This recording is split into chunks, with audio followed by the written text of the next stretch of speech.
Really? Jay, we are 6 minutes early and we are not on the record, so we should not be recording.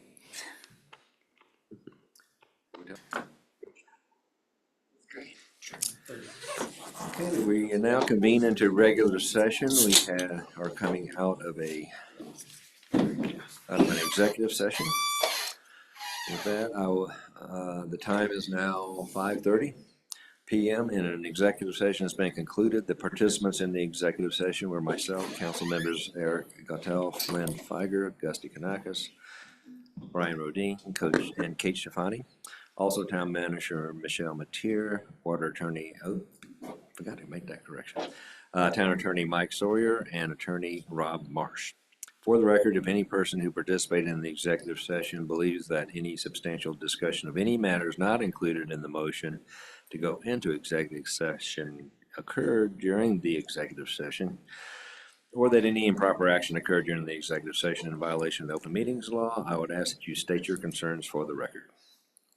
Mr. Mayor, I would just, as a point of order, note that the subject of the executive session was to discuss resolution of a quiet title case involving land owned by David Ford and negotiation of documents pertaining to the implementation of the settlement agreement with Battle Mountain. So correct. Thank you, Mike.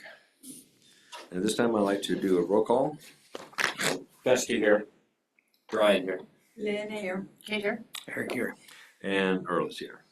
Tom Priest is not available at this time, but he'll be back at the next meeting. So we go on to the Pledge of Allegiance. Would everyone please stand? Pledge allegiance to the flag of the United States of America and to the republic for which it stands, one nation, under God, indivisible, with liberty and justice for all.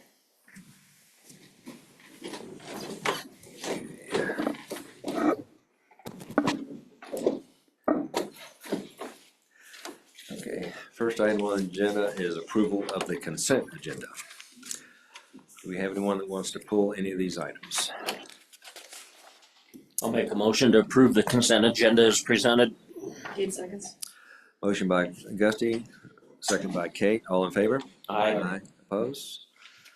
Next, we have the regular agenda. Is there any amendments? No, as you will all see, we added resolution E, or item E, yesterday. So that is an addition, but not an amendment to the agenda this evening. Thank you.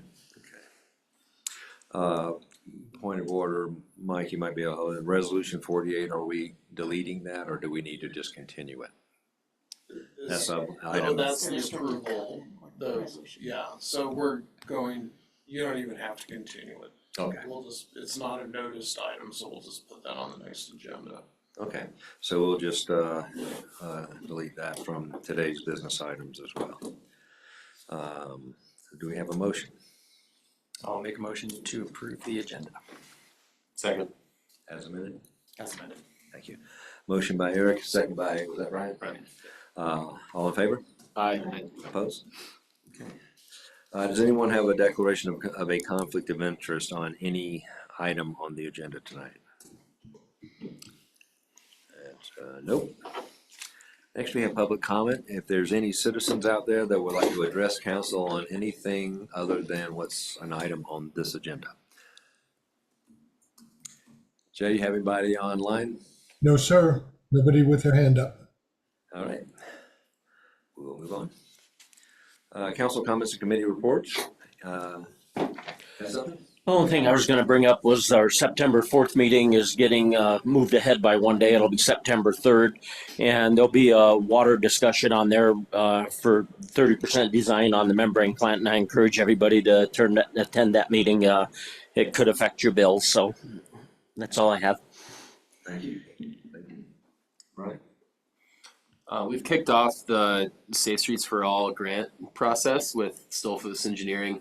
Michelle and I, she had more meetings today than I did, but I joined for a walkthrough around town with the group. They're going to help us formulate a kind of an action plan to make our streets safer for all as part of that grant process. And it was it's always fun walking around town with people who are not from here and seeing things with new eyes. And also it makes you appreciate where we live a lot, because they thought we live in just the most amazing place on earth.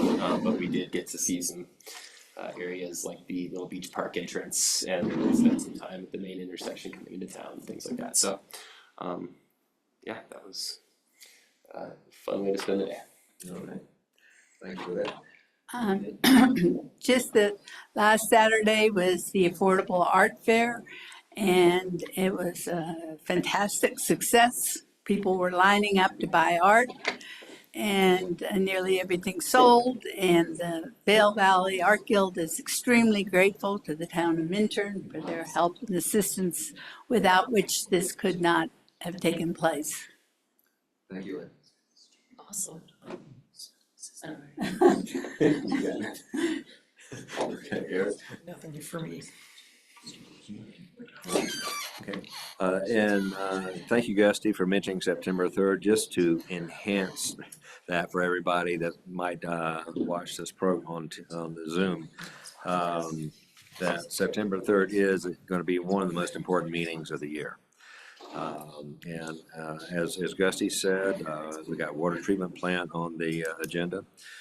Also, possibly the Battle Mountain North, the Battle North agreement, settlement agreement, maybe either a discussion item or maybe actually approved. Who knows? But we'll see.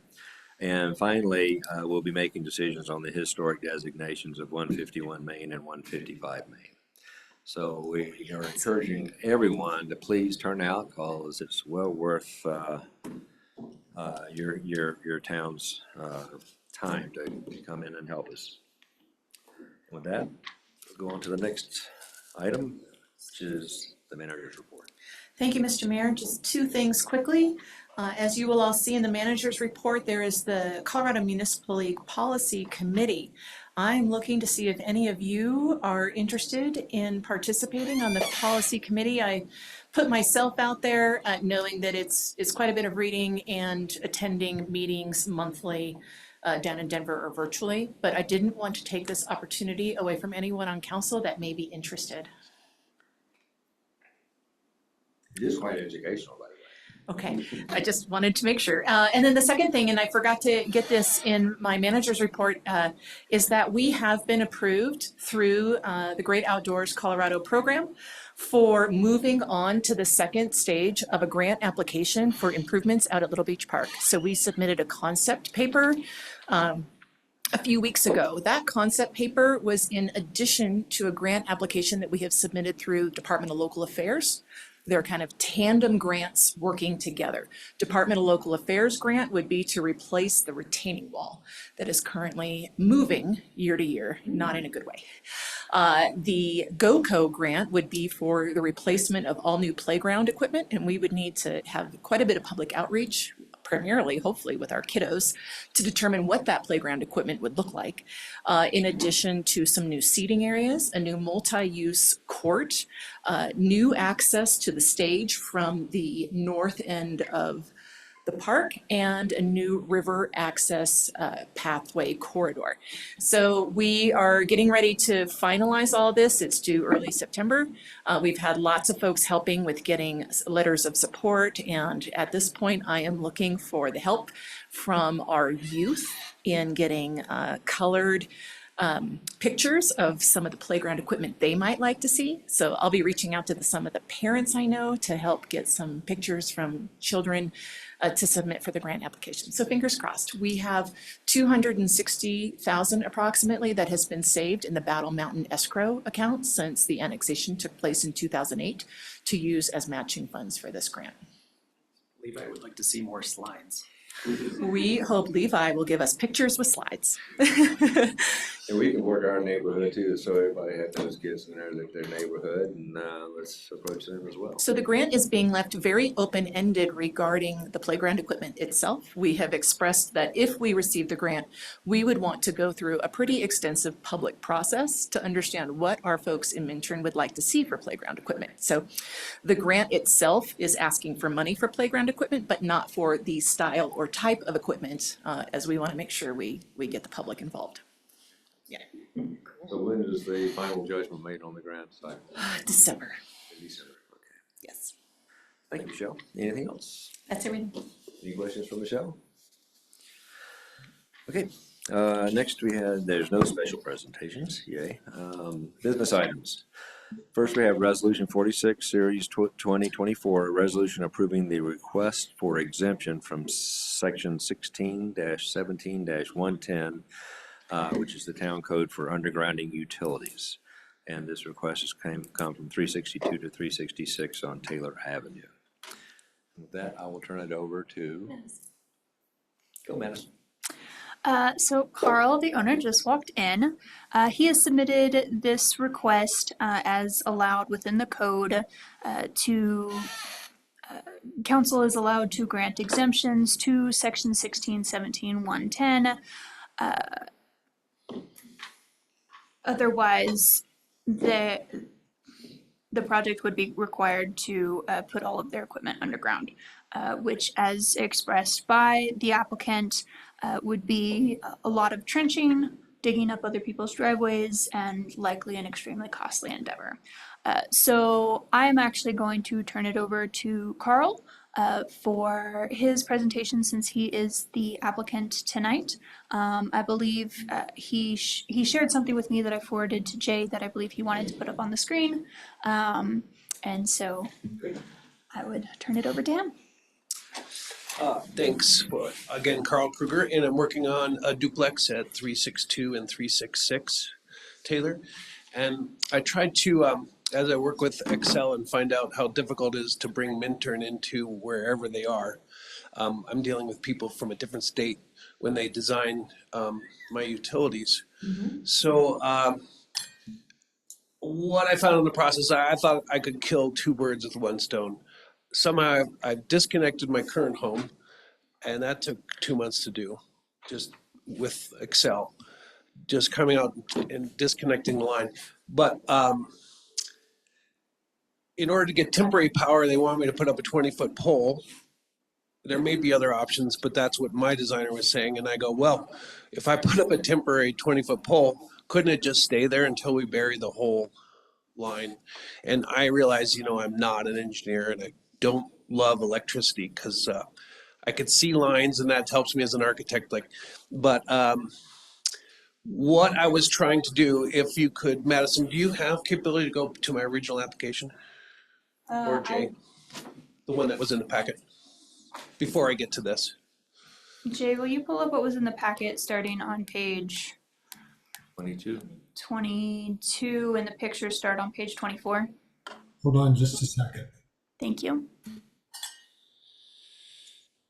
So I wasn't going to connect to my home or either half of the duplex overhead.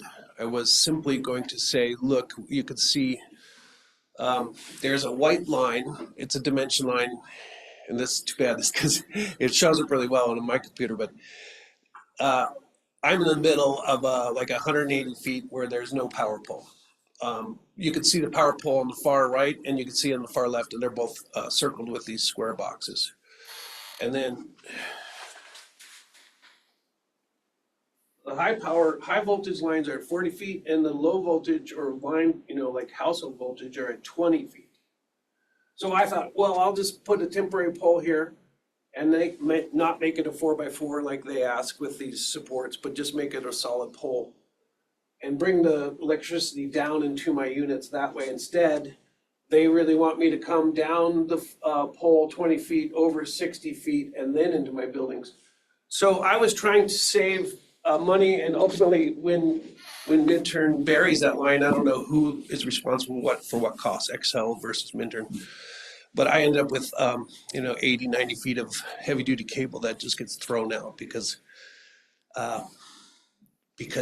ultimately that line will be in the street and not coming from the poles. So what I was asking was to put up a 20-foot pole on my property right in front of my building until such time as the utility lines are buried, the high voltage and low voltage. But I decided, Excel said they don't put up 20-foot poles. They will only put up a 40-foot pole. And so I am here tonight going, I don't really, unfortunately, I have to put a 40-foot pole and I don't want to see a 40-foot pole. Would you show the other, or Jay, would you move forward in the attachments? So I just learned this.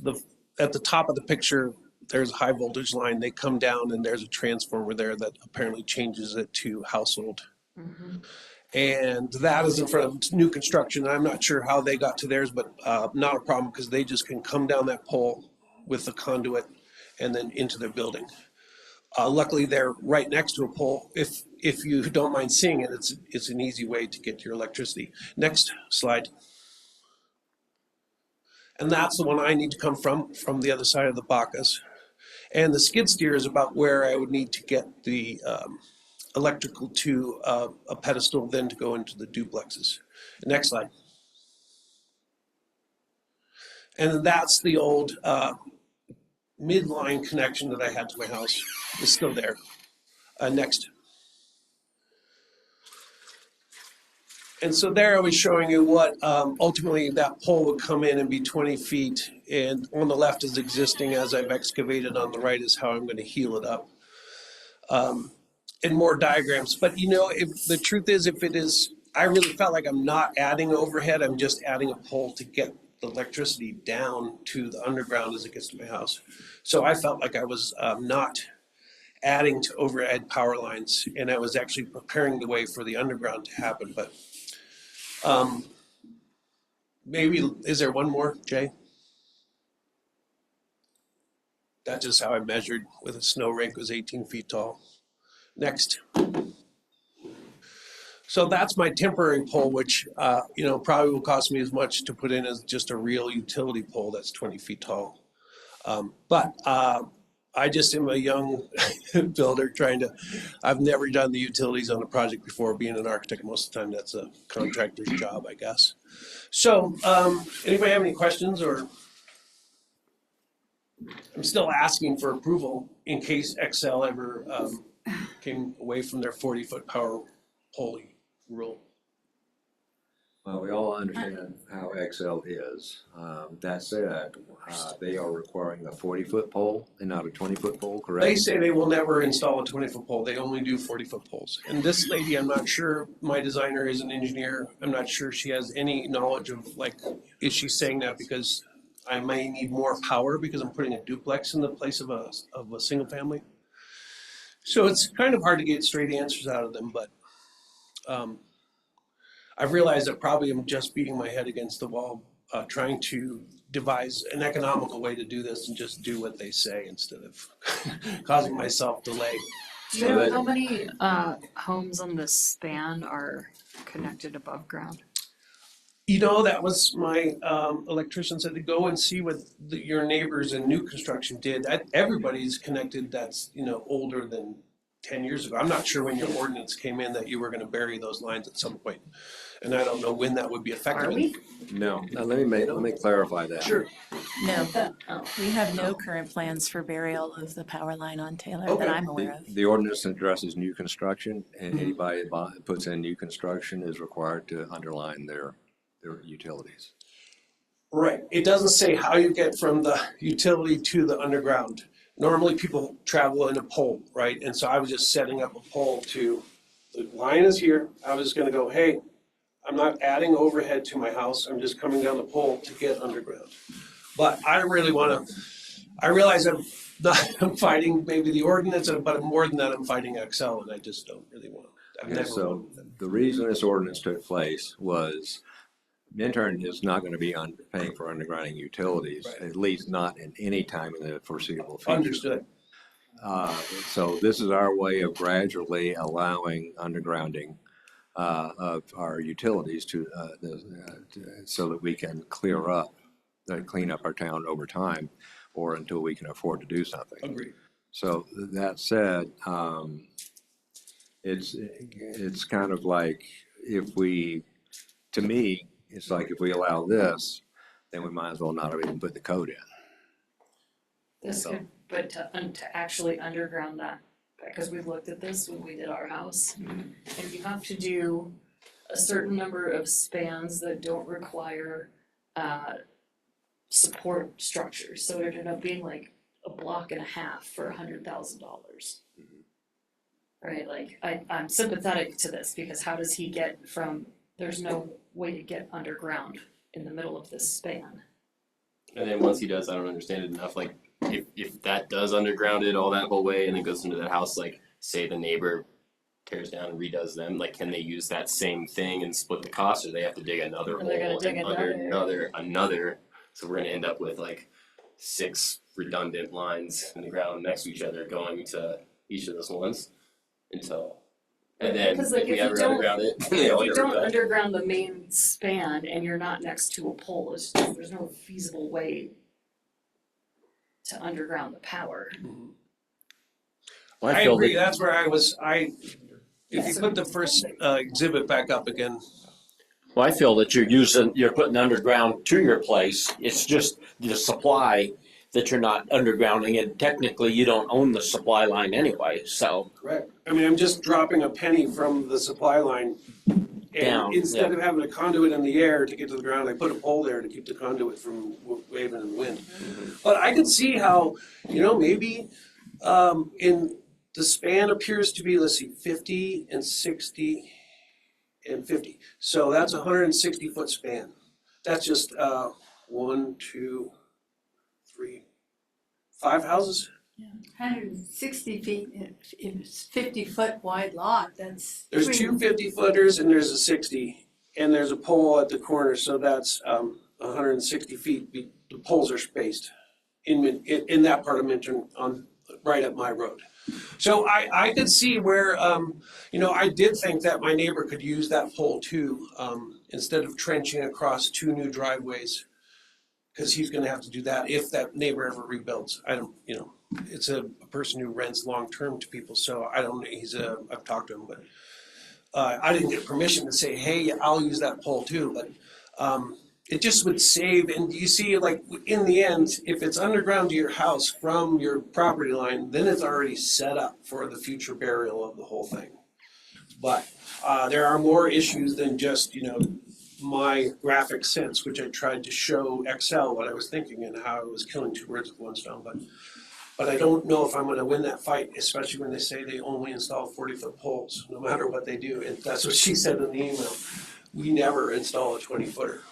So maybe if the answer is don't do it, because I don't even know if Excel will let me do that, so, and then it wouldn't set a precedent for the rest of Minturn. And I'd be fine with that. One middle ground might be that as a condition of approval, and this would require consulting with Excel, that the applicant would bury a conduit at the location of a future undergrounding, so that conduit through his property was already in place and could be added on to as additional properties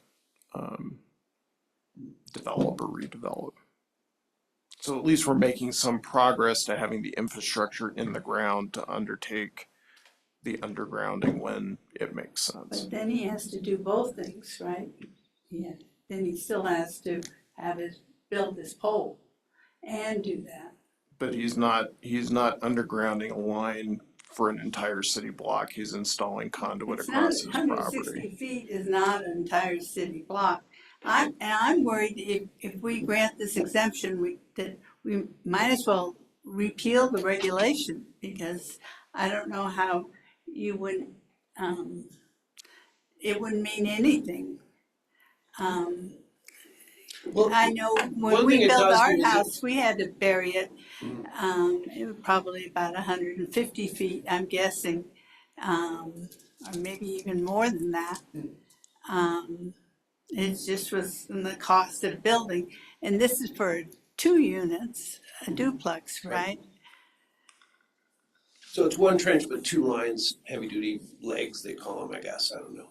I was just trying to think out of the box, but I realize now a little bit more clearly what the intent of the resolution was.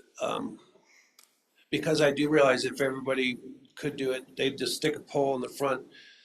But the only thing that I think that you might not be getting is that nobody is connecting to their house with these 40, 50 foot long sagging lines midline, you know, that sure, those lines are in front of you are never gonna go away, but the lines going this way and willy-nilly are not happening. Because you have to underground that part. But it's too complicated and I just don't know if it's worth me setting a precedent and also that Excel wouldn't cooperate with me anyway on that. So maybe just withdraw. How many, I wouldn't even know, would it be a 10-inch conduit for a high voltage line? You probably have to run two. I mean, I'm not an electrician, but typically when you're burying big power, you run two. But like, to underground this section of Taylor Street, you have to underground between transformers, which in this picture is like 3 other poles. So when you're talking about undergrounding the utility, it's like very hard to do piecemeal because it really to be done has to be done like at scale. Yeah, if the intent of the ordinance is to get our town more ready for a future where it could be undergrounded, you'd think that the ordinance would be written so that any new construction, and again, not an electrician, puts you in a place where if that main line gets undergrounded, then it is like ready to connect. Just pull and go. Pull it and go. And other than that, like, I don't see how, if maybe there's another intent of the ordinance that I wasn't here for, but going back and forth in between the two doesn't seem to accomplish that. If all you're doing is coming straight down and going underground at that exact same point and then going into the house and not tying in the air. So I guess if the intent of the ordinance isn't matching what it's pushing people to do, maybe we need to look at that ordinance, yeah. Mike, could you expand on your thought? Were you suggesting,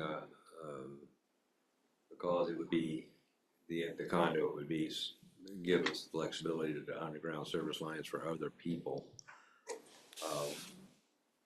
That too. I mean, again, and I think we'd have to get Excel involved in the discussion about this, but if we're trying to put some infrastructure in place today that facilitates a longer term goal, at least we should get the infrastructure in place for this particular property or slightly around it. So, Carl, if you could meet with Excel, Mhm. I don't know if we should get our engineer involved. What I'm thinking is investigating this further. And if with Mike's idea going on, and we get understanding of how Excel engineers do this kind of thing, it may be something that we could work out, but that may be mutually beneficial. Mhm. I would imagine that they would have to design it to tell us how deep. I mean, I can't imagine they would ever let that high voltage be shallow. So it might just be something I'd say, well, we can't tell you how deep it needs to be there for when, if like 4 people, the next 4 houses that change, they all have a conduit. So I think it would be difficult. I think I'd like your, just say no until I bring further information back from Excel that leads you to believe that it would be a good thing. Because it's gonna take a month anyway for me to get that kind of answer out of them.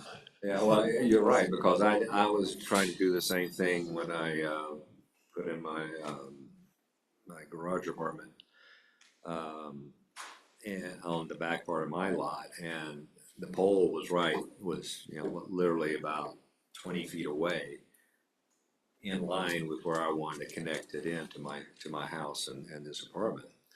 And they have people in Colorado Springs and I can't remember what her name was, but she came down, looked at it, did drawings, all this kind of stuff, and said, okay, we can do it. And I said, okay, when? And it was like, oh, we'll get to it next year.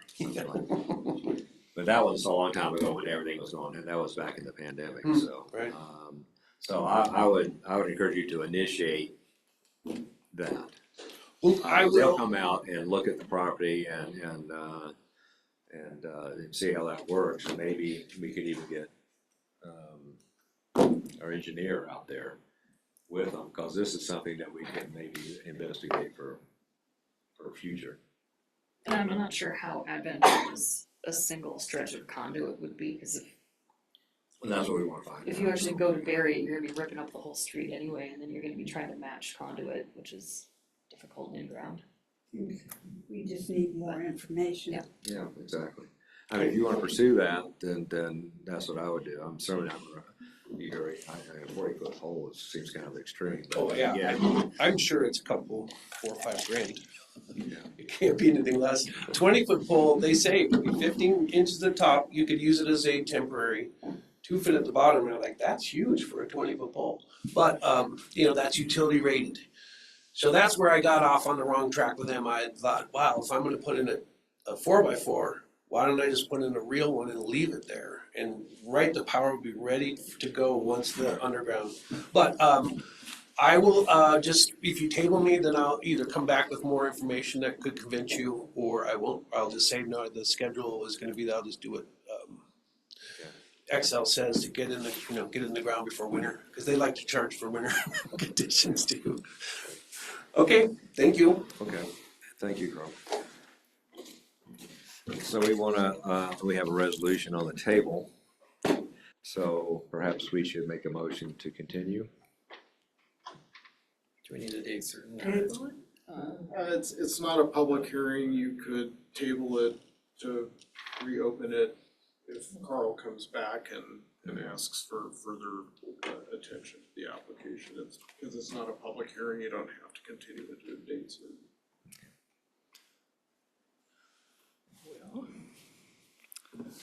In that case, I'll make a motion to continue resolution 46, series 2024, resolution approving the request for exemption from section 16-17-110 underground utilities at 362 Taylor Avenue and 366 Taylor Avenue, Town of Minter. I'll second that. Well, let's do Casey's been gone. Oh, no, Dusty got it, it's okay. Motion by Eric, second by Kate. All in favor? Aye. Opposed? Okay, thank you, Carl. Good luck. Okay, next item on the agenda, resolution 47, series 2024, resolution supporting the Eagle County Conservation District mill levy.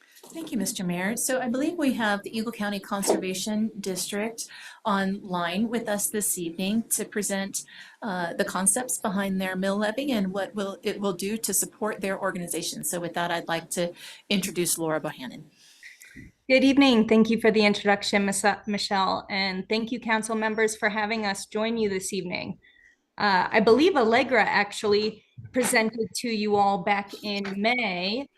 Just to give you a little bit of history about the Conservation District and who we are, just to provide a little bit of an update or a reminder, I suppose. Conservation districts were established back in 1935 after the Dust Bowl in response to nationwide environmental disaster.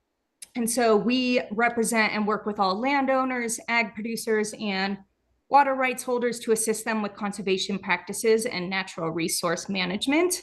And in about 5 years ago, we started a partnership with Eagle County to be able to increase our revenues and grant writing abilities to bring in more programs to provide to landowners.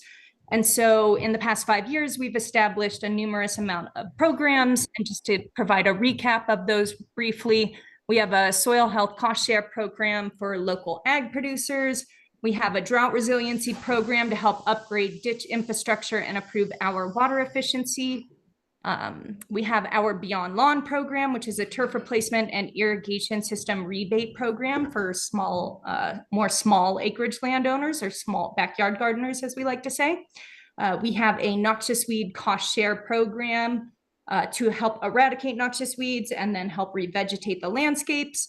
We have a more broad virtual fencing project for our cattle producers to help improve grazing management strategies and our rangelands on Forest Service and BLM landscapes.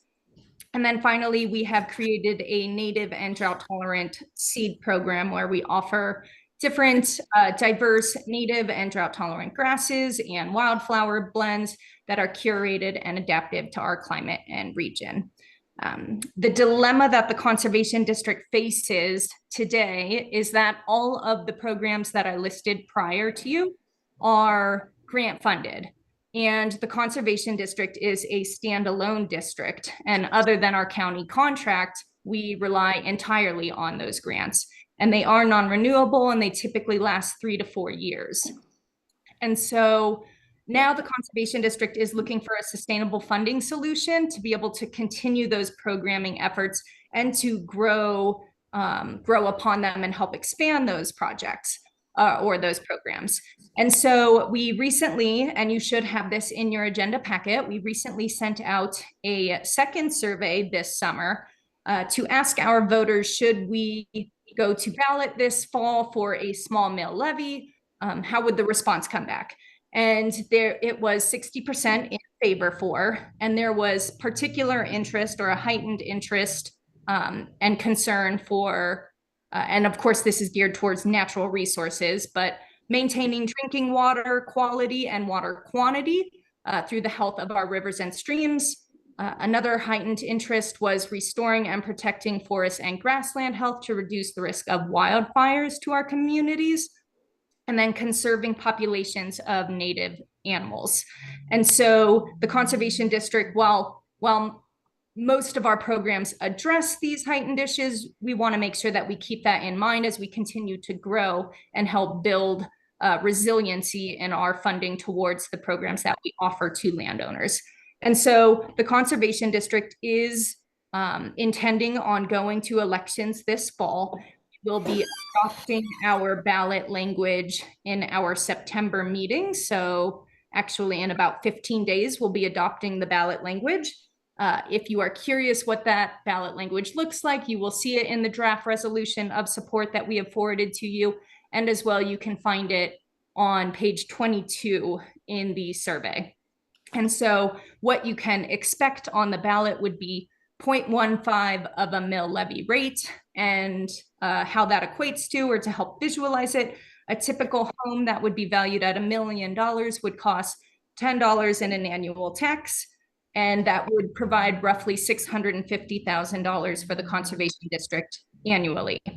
That $650,000 is about what our current operating costs are, so it would allow us to continue our existing programs, but also allow us to continue to grow and build off of that, that existing foundation that we have just now created and built.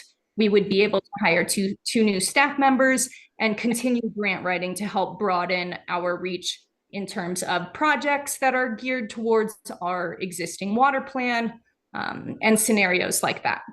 And so I present to you this evening in hopes that Town Council will support our mill levy efforts and would be interested in providing a resolution of support for the Conservation District.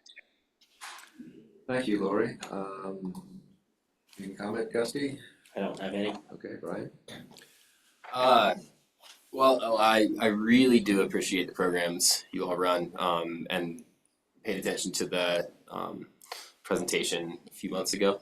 I just, in light of two major things, there's a bipartisan effort, special legislative session going on at the state level right now to kind of solve our property, or it's been called, I don't know if it started, to kind of solve our property tax issue in the state of Colorado, which has risen a lot and increased a lot of our property taxes. And also our next council meeting, we're going to be discussing a large potential increase in financial commitments from the town around water infrastructure.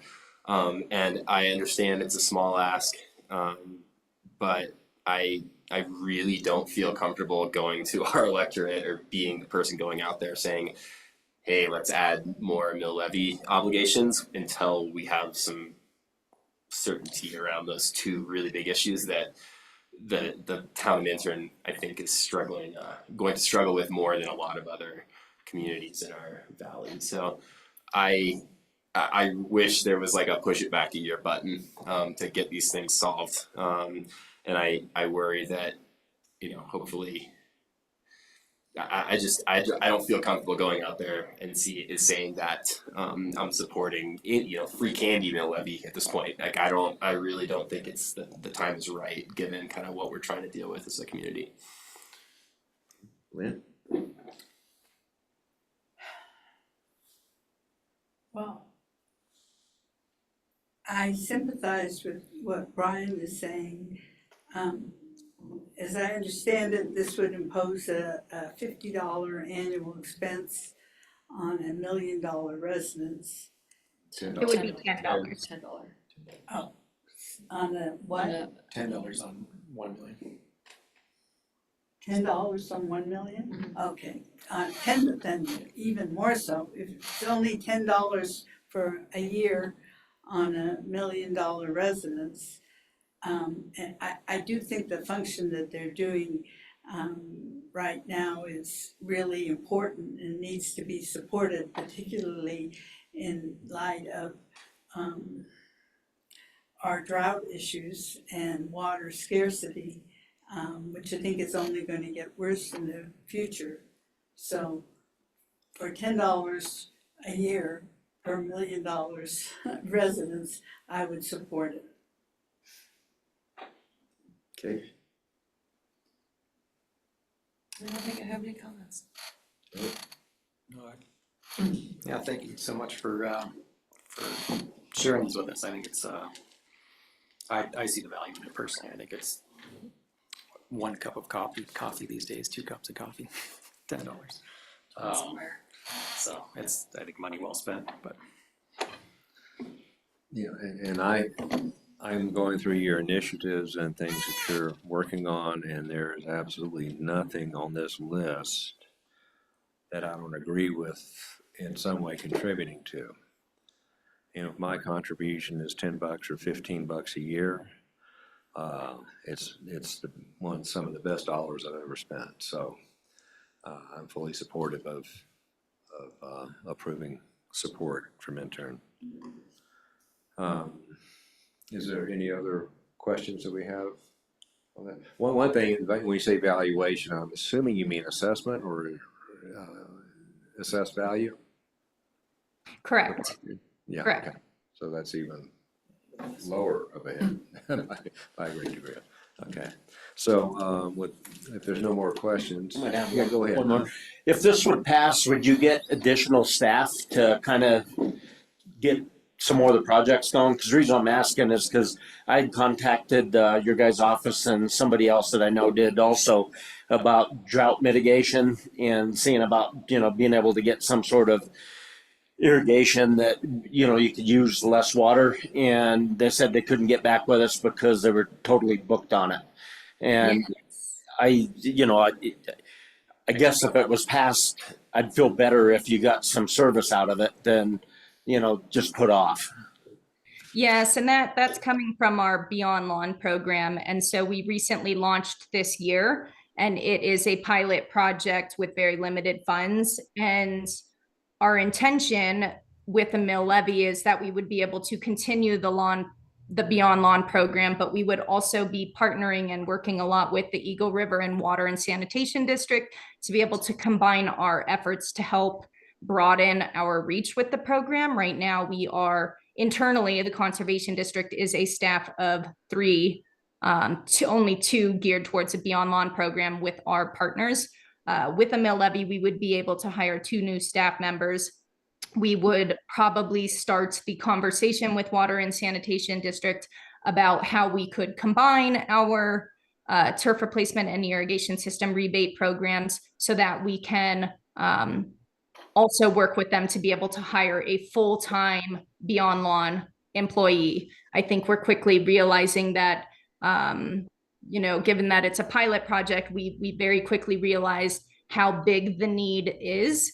And our future goals with Beyond Lawn is that it will be its own operating entity with a full-time staff member geared year-round only to Beyond Lawn.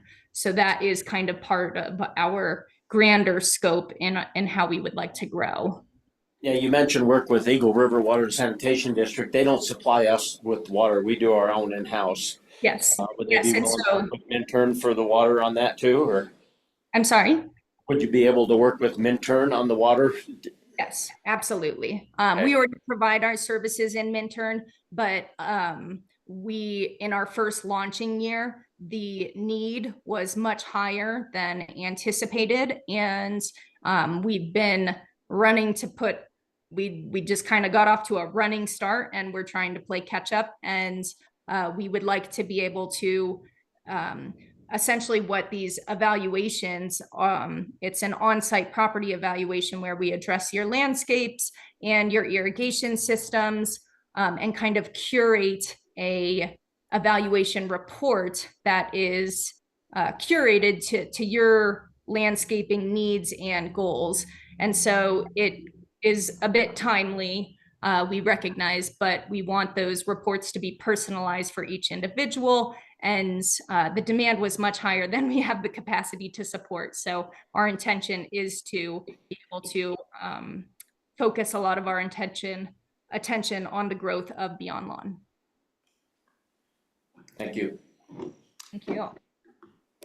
Any other questions from the board? I'd like to entertain a motion.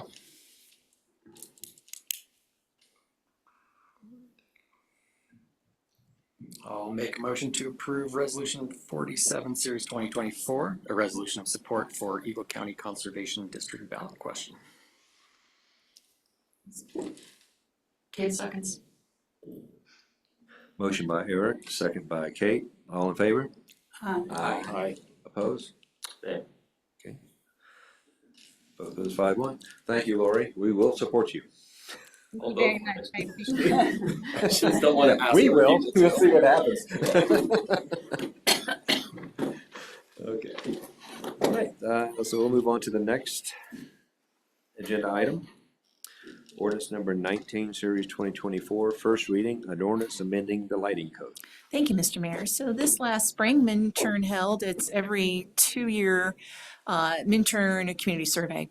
Within that community survey, we asked a very specific question regarding the interest by residents to have festive lighting for our historic Minturn water tank at special events and on holidays. That question passed significantly, and we have moved forward with getting festive holiday and event lighting for the tank. However, this is uplighting as it is a water tank, and so we want to make sure that we are in line with our town code, which at almost all other times supports night sky compliance. So for the town to be able to support festive display of a seasonal and periodic nature, we needed to make an amendment to section 1617-180 with, as you'll see, a few additional words to ensure that we are keeping in line with our code. So this is for a town-wide nature to support the public in holiday and special event cases. Thank you, Michelle. And I can answer any questions that folks might have. Is there any questions? I'd like to make a comment. I got to see it light up one night. They must have been testing it up there and they went through all the different colors, the blues, the reds, oranges, looked great. Oh, good. I have not seen it yet. Yeah. So. I looked the next night and it wasn't, they must have just been up there one time. No, yeah, we're not again, hopefully, until something passes here. Yeah, I think it's gonna, I mean, I saw multiple people today in town taking pictures of the water tank. If this thing drives as many people as I think that will take pictures of it during the holidays and then they go to a local business, I think it'll ROI very quickly. It's a cool idea. So, like as an example, we're hoping for green for St. Patrick's Day, or like a red or a blue for Independence Day. Orange for Halloween. Orange Like for red, white, and blue? Well, so I wanted to go that route, and I think I Yeah. might have been asking too much Okay. of the system. I got to steps. put in my place a little bit, but exactly, yeah, orange for Halloween and so forth and so forth. Who knows what will happen on April Fool's Day? I'll make a motion. Switch all the colors. I think Halloween, baby. Go straight for the motion. I'll make a motion to approve ordinance 19, series 2024, an ordinance of the town of Minturn, Colorado, amending chapter 16, article 17 of the Minturn Municipal Code. Hang on We just have a to do moment. public comment. We have to do Point of public order. hearing, I know. Point of order. Okay, I didn't forget Spencer, this say time. something. Spence. As this is an ordinance, we'll open it up to the public. Ideas on lights. Is there anybody out there, Jay? No, sir, there is not. Shocked. Yeah, public hearing. Okay, then I'll close the public hearing. Kate, would you like to say something? Quick pause. Oh, okay. Quick question for staff. I saw in section 16, 17, 180, we have, so obviously I'm fully in support of this, but we do have holiday ornamental lighting listed. Is there any way we could look at doing some kind of timer system for people who have year-round holiday lights? That is something that the council can consider if you would like to do so. I personally would like to, I think it, in the spirit of Turning it off at a certain. turning off at a, yeah, having a timer system so it turns off at a certain time. Midnight or Yeah. whatever. I Just would in be the super spirit. in favor of that. I live next to a giant light display that never turns off. Yeah, especially certain parts of Taylor. So yeah, I would like to, or is that something we can add as a, You can amend it right now if you want. okay. I would like to amend it to include a timer system so that the holiday ornamental lighting must be turned off at a certain time at night. I'm not sure. We will come back with this for second reading. Do you have a recommendation, or does anyone have a recommendation on if there are to be a timer system so as not to occur after a certain point in the PM period, what that would be? Well, I would just say, you know, that you're supposed to have them off at that time, whether you're just unplugging it from your wall socket or not, but. Yes, what time are you recommending? 11 o'clock at night? Oh, no. We're talking about private lighting. Yeah. I think one of the issues, I happen to live in the and very black, off a very black cul-de-sac and have fallen a couple of times. I think I think it's just talking holiday lighting. Yeah, I not think holiday talking- lights are. Yeah, just I saw holiday, that. just Yeah. holiday. Not street lights. Yeah. No, definitely safety important. Like a giant ornamental snowflake on the hillside behind your house. there you go. Yeah. Okay. As an example. So does 10 o'clock sound good, 10 PM, or should we go, I think that's the latest we should do. What do y'all think? I would recommend you have a start and an end point, 5 PM to 11, 5 PM to 10, whatever that is, because you just say they have to turn off at 10, well, they can turn it back on at 10:15, so have a period in Do we which all the specify it as like dusk to Dusk a to- time period, like Yes. 10 PM? Dust to dawn. No, not It that. does, because then you don't get to see them at night. But like, Or maybe even to 11 PM or 10:30 is a compromise. yeah, 10:30 till 7 AM kind of thing, like have it off during And why nighttime. you want to turn on your lights at 7 Does that make sense? Or no? My thought would be you would authorize a period in which they could be on, Yeah. so Time, yeah. dusk until, pick your time. Okay. I'd say 10 PM to like 7 AM. They have to be off. 10 It'd be AM. off. So dusk to 10 PM, they can be on. Well, I think you should let them be on during the day, because like what if a business wants to put up Christmas lights to attract customers or something during the day? Like the saloon decorates the outside of their building to get people to come in, because it looks festive. Yeah, it's not the problem with the night sky. No. Yeah, so 10:30 to, Sunrise? 10:30. Sunrise. sounds good. Sunrise Sunrise to 10 PM? Yeah, that sounds. 10:30. None of our businesses are awake at sunrise. One. The Sunrise Cafe is, so. Oh. Hey. Okay. Did you all decide on 10 or 10:30? I think 10:30. 10:30. That's a compromise. Okay. I'm gonna nitpick, but like, do most timers allow half, like I have the cheapest timer on earth, does it go I on don't- increments? I think it just goes to, Mine is on Full. 15 minutes. And then, now, I think mine is just like the $2 one that goes click, click, click, and it's, Yeah. it says 10 or 11 or whatever. You wanna let's go talk 11? about seasonal Sounds cool. migration. That's late.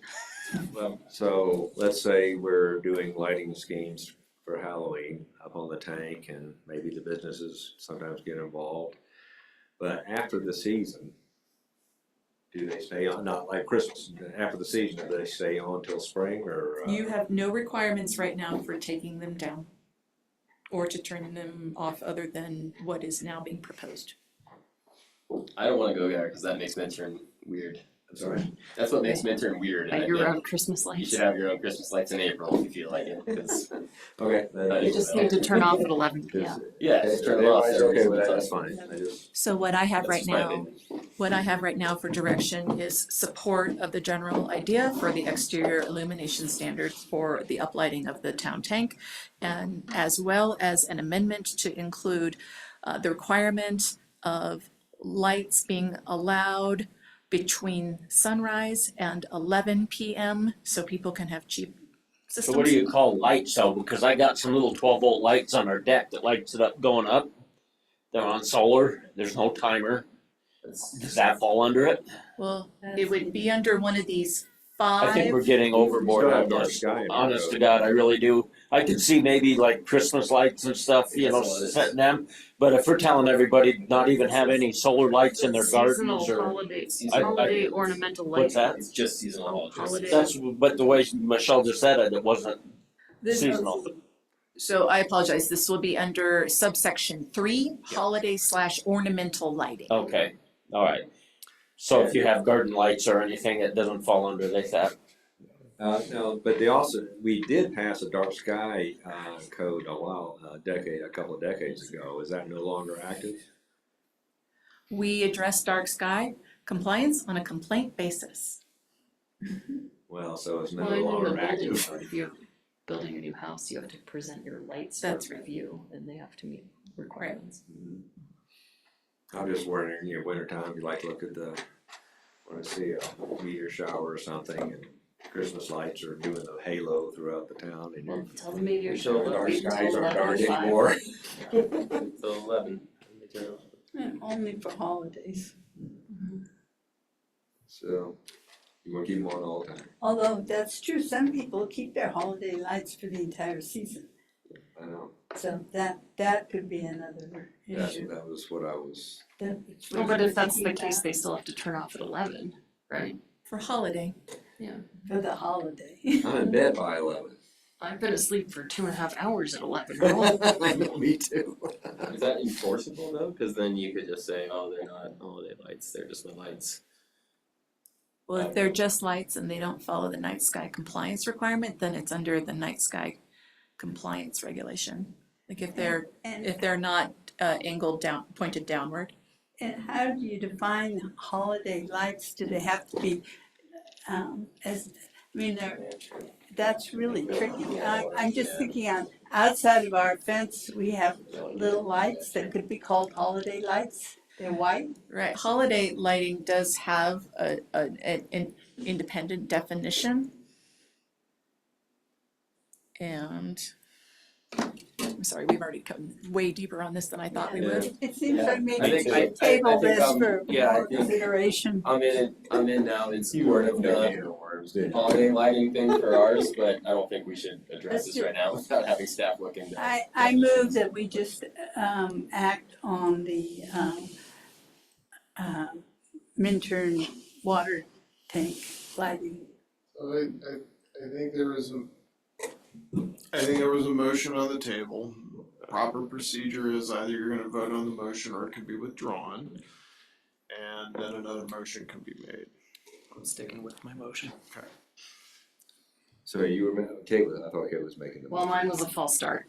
Okay, okay, So did somebody second Eric's motion? not yet. So there's a motion on the table to. I've already forgotten Eric's motion. Okay, it's a motion to vote to table the holiday No. No, to general. include. Okay, You wanted to include it. Yeah. all right, wanted to include the motion holiday. to vote just on No, Go ahead. the Minturn Vote in tank support of the lighting tank. resolution and and to table, No. no, no, I didn't re-say it. And to Somebody else wanted to. Eric, can you restate your motion generally for the group? generally, so my motion is to approve the general concept of the tank lighting, but with the amendment to section 1617-180, subsection 3 under exemptions F, to amend the holiday ornamental lighting to add a timing requirement of the lights can be on from dusk or from dawn till 11 p.m. So that's to do both. Yes, the tank lighting plus a timer system for all other holiday lighting. So if I vote no, it's, Well, there's no second yet. I'll second. There we go. Oh, I think in my 10 years of being military, this is the first parliamentary dispute that we've had. Okay, we have a motion and a second on the table. There can be discussion. My thought, This is what happens when they don't have a full agenda. yeah, having fun here. I think the request is pretty reasonable. We're not getting too, I don't want to get too far in the weeds. It's a very simple request of holiday lighting should be turned off after 11 o'clock at night to preserve dark skies, to try to alleviate some nuisances that are happening in town. and my one concern is I think you're going to get into a lot of definitional issues, and I think that we need to, that it's not such a simple thing to determine when a holiday lighting, what is holiday lighting, and when, what the dates of a holiday are. Well, no, And the I holiday would dates like are to not. see some more work done on this proposition before we take it up and approve it. I agree. I think it's holiday / ornamental lighting, so it's not, there's no dates or specific dates of when these are up. Basically, it's just to say if you have either of these options, that they can be turned off So, at reasonable hours. And I'm thinking, I don't know if there are other homeowners in the same situation as myself, but with those clear lights on the fence are my beacon in the wintertime, to walk home. And they're relatively low light. But I don't know how they'd be classified. Do you find yourself often walking home after 11 p.m.? Well, it depends on our needs. Okay, that's true. That's a true statement, Glenn. Oh, no, you're just coming home from the bar. Irrefutably. Okay, what about this? Let's just move, let's just deal with Eric's motion, because we have a second, right? And I'd like to put on a future agenda item, discussion with the concerns that we're looking at, and looking at our dark sky code, and resolve the conflicts of that versus seasons that last 6 months in lighting. And I think that's what, we can do that in a future agenda.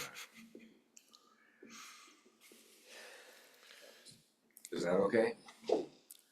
I'm still a little confused. The motion included seasonal lights. And now what you recommended was like tabling it and talking about it later.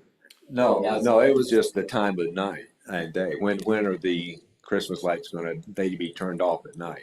I guess I just have a problem with who's gonna monitor this and enforcement, and are we just creating more work for us as a town? Trying to monitor it, I guess that's my big concern. I just think we should separate the two concepts. Yeah. Yeah, Let's get I rid do of too. these whole aspects Consider on them this separately. tonight, Mhm. okay? But if we could but I think it's important that we do have people turning off their lights by 11 o'clock. Because sometimes it can be abused. I don't wanna see our town dark neither though, you know, like not having any lighting, street lights or anything. That's unsafe for a town. I mean, you're just asking for burglaries, you're just asking for catalytic converters getting stolen. I mean, you gotta have some sort of lighting. I mean, Well, darked out, blacked out town all is summer not long, welcoming. we don't have Christmas lights. Anti-burglary. No, I understand with the Christmas lights, but I'm talking like street lights and stuff. People are funny about their. I'm not talking about streetlights, they're down lights anyway, so doesn't matter. People are funny about their holiday lights, and I think that residents of Minturn might actually be interested in this concept. And they didn't get any notice that this was going to be on the agenda because we just thought of it I agree. right here. So it seems to me to do this validly and appropriately, we have to give them, they have noticed that we're considering lights on the water tower, but not on anything else. Yeah, I agree with that. Maybe we just approve it without the other and then we got a second reading on it, so. So there is a motion and a second. Motion included passing the ordinance as drafted with an amendment to include a time restriction.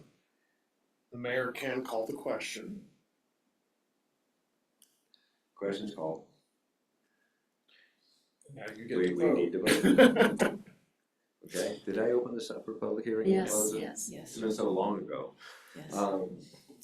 So, I'll vote no. Okay, no. No. And I vote no. okay, Yeah, I'll vote yes. Vote yes. oh my God. We're beating this dead horse. Let me think about this for just a second. Should we recess? It really doesn't matter, because it does matter, but a tie fails. Can I ask a question, Mike? No, No, we gotta finish the vote, then you you can gotta ask a finish the question. vote. I vote no. Okay, so that motion fails. Can I ask a question, Yes. Mike? Could we have validly done that without any notice? Yeah, you can amend the ordinance because there will be a second reading. Okay. People would be able to come in and make public comment at the second reading. Okay, so we have one motion that was on the table. It's been voted down. Is there another motion? I'll make a motion to approve ordinance number 19, series 2024, an ordinance of the town of Minturn amending chapter 16, article 17 of the Minturn Municipal Code. Second. Got a motion by Gusty, second by Brian. Roll call, please. Gusty, aye. Brian, aye. Lynn and I. Yeah. Eric, aye. And Earl. I still want that to be on the agenda item though for future. Okay. Okay. Next item on the agenda is resolution number 49, series 2024. Guess what? It's a resolution creating the Fifth Amendment to the Battle Mountain Settlement Agreement. Does anybody want to discuss this? I will just simply note that we will have this done by the extension that's being requested. Get this deal closed. Okay. And I want to apologize to the residents of Minturn, and let them know that, these things are really complicated and we're doing the best we can. And, this thing is still going to get done, hopefully the next meeting.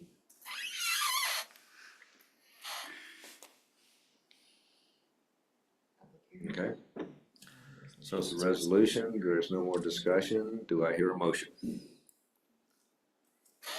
I'll make a motion to approve resolution number 49, series 2024. A resolution authorizing the mayor of the town of Minturn to sign a Fifth Amendment to the settlement agreement between Battle Mountain entities and the town of Minturn, extending their approvals period and settlement agreement terms. And I'll second it. Motion by Gusty, second by Lynn. All in favor?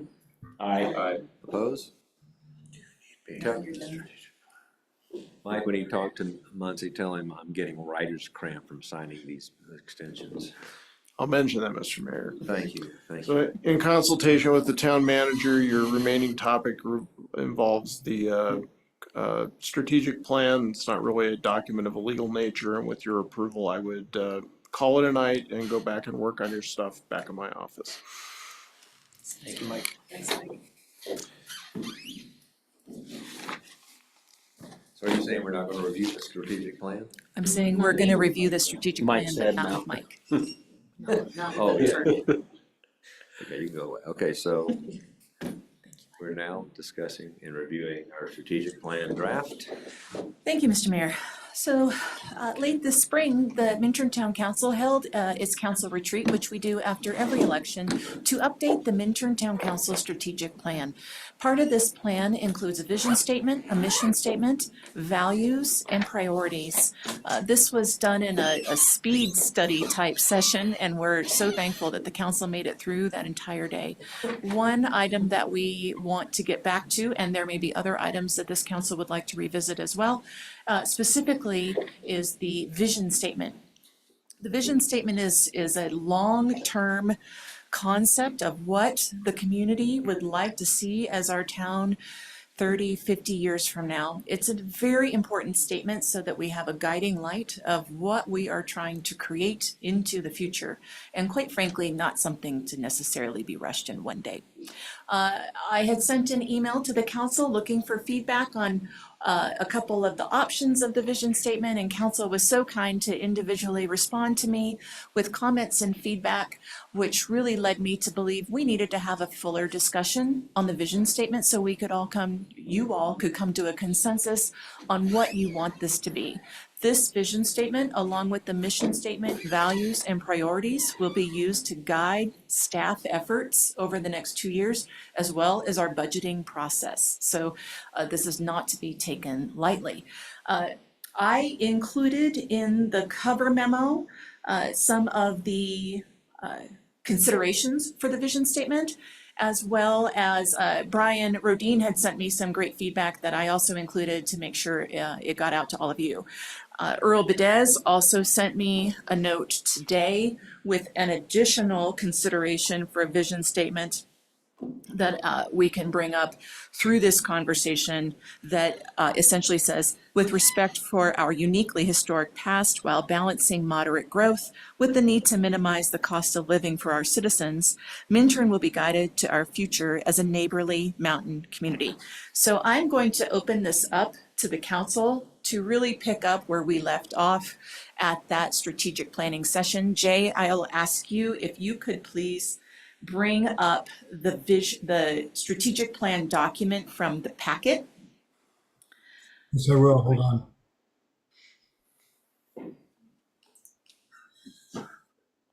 I don't have the page number for that. 69. I can Thank find you. it pretty easily.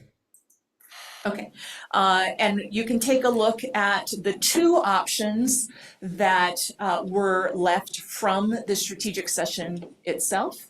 And then you can either, as a group, choose to support one of those options or modify the vision statement however you might choose to best represent Minturn's long-term future.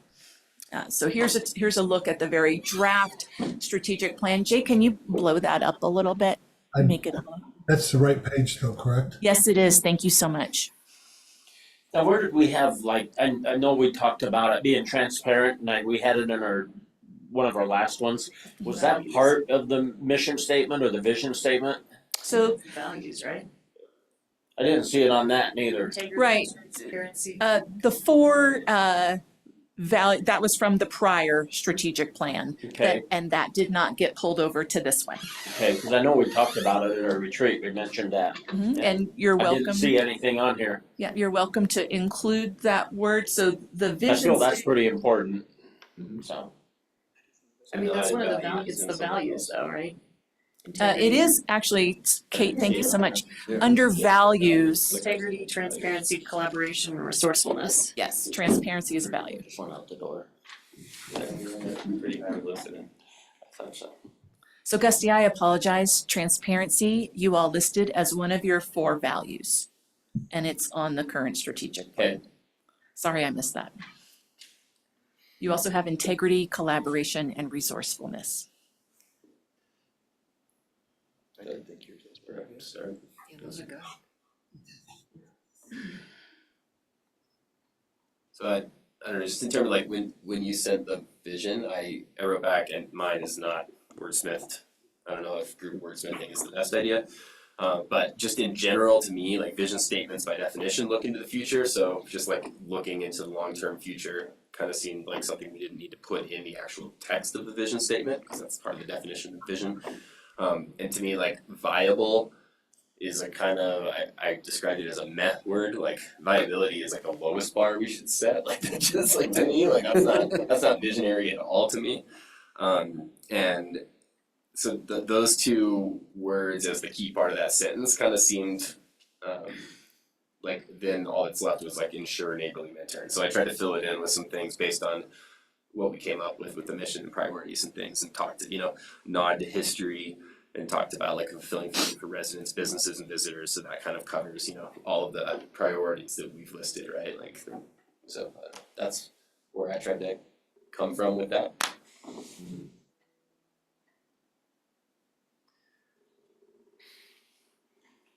I guess what I was thinking, okay, this is the strategic plan for the next 2 years. Certainly we need to look long-term, we have to make sure the next 2 years fit with how we want to see our town. I did not spend a long time on this, but I just want to throw ideas out because we literally on the vision statement, when we first did our strategic plan, I would say we spent 3 hours wordsmithing a paragraph. Probably more. Probably more than that. Yeah. And so I don't want to rush the process to the point where, because the vision statement is really important. It needs to be aspirational, but also needs to fit the need.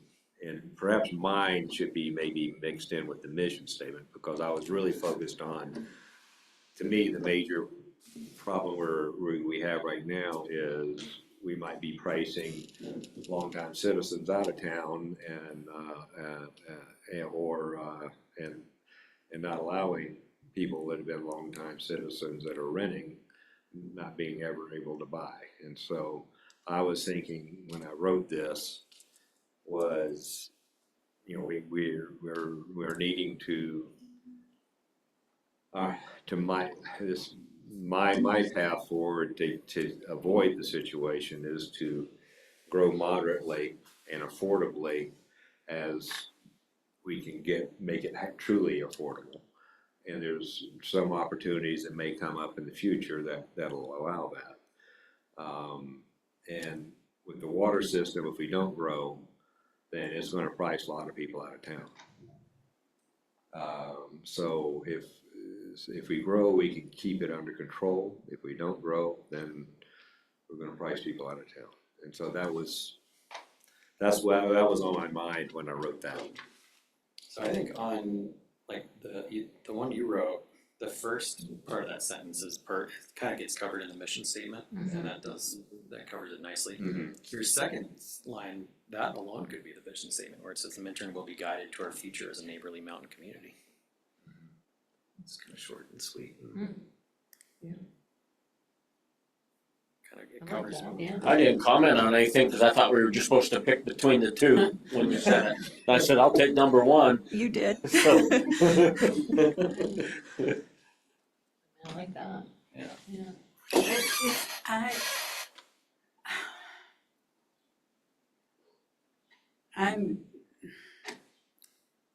I guess I'm not much of a strategic plan person. I mean, it's good to agree on some very general values, but I believe that policy always depends on the specifics and context and things that come up. And,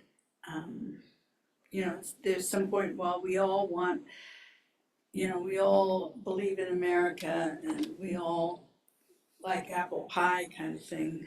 And, we all want our cake and eat it too, put that as our strategic plan. But I don't know.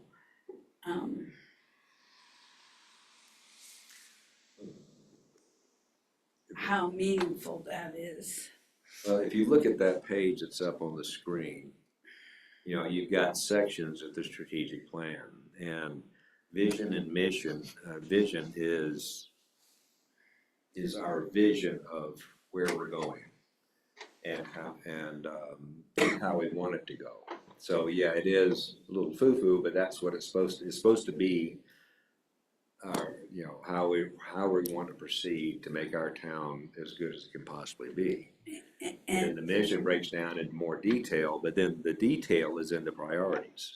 And the mission everybody believes in, but whether that's realistic or not, it seems like it's one of those have your cake and eat it too kind of mission statements, you know, because, you know, being able to do all those things is very wishful in my mind. Is really what? Wishful. And I think it's meant to be like a goal, you know, like Yeah. That's And some of them are not too consistent with one another. I mean, like Beaver Creek wouldn't work for that, right? Like they could care less if there's a spectrum of housing opportunities or if there's a neighborly community. So like, I think that's like the test, right? Does it like apply to every random community in the valley? And I would say, I don't know that everybody would say that they want to be a neighborly thing or have the same mission, right? Like, Pretty low bar. well, yeah. I think neighborly is like uniquely Minturn. Yeah. But I think we should have neighborly. Yeah. Oh, I don't have a problem with neighborly. Yeah. But We should continue it. I think the mission's in a really good place. Yeah. Like, and the priorities, I can add some notes after we talk about vision, but yeah, like so yeah, I remember back in the day, we would be coming up with, back in the 90s and in the early 2000s, we were just trying to figure out to get something going, to try to make something work. And we didn't have, you know, we couldn't afford staff, qualified staff. I mean, our planner for 2 years was a kindergarten teacher. And so we were constantly trying to come up with ideas, and there would always be a council member saying, why are we wasting our time? It's, you know, we keep coming up with these ideas and they never happen and they never follow through and all this kind of stuff. And you just got to put your head down and keep working. And so being aspirational is important. It really is, and that's what the vision statement's about. And so you really want to make sure you're being proactive in your vision and going toward a goal. And I think it may be foo-foo, but it's important. It really is. it's almost as important, like what you would exclude, you know, like would we have gotten with this vision really excited about like the GIN development, you know, like, I don't know, it doesn't really fit in, right? So like maybe we're all kind of like on the right. But see, the GIN development was supposed to pay for the water infrastructure. Yeah, but would that get us a neighborly community? It would not, but it would pay for the water infrastructure, you know, it's a. So then at least you can point to that and have that conversation because you kind of all agree that that's your measuring stick. Yeah. You know, that's where your North Star is, and are we heading that? And that's kind of the frame that you can put on. So I just want to make sure the vision statement stays aspirational, and I agree with Eric. Half of this that I put in is mission oriented, which is pretty much almost already there, I think. But your last sentence was perfect. Yeah. I like that. You like that by itself? Yeah. Myself. Okay. So the sentence for the rest of the council was Minturn will be guided to our future as a neighborly mountain community.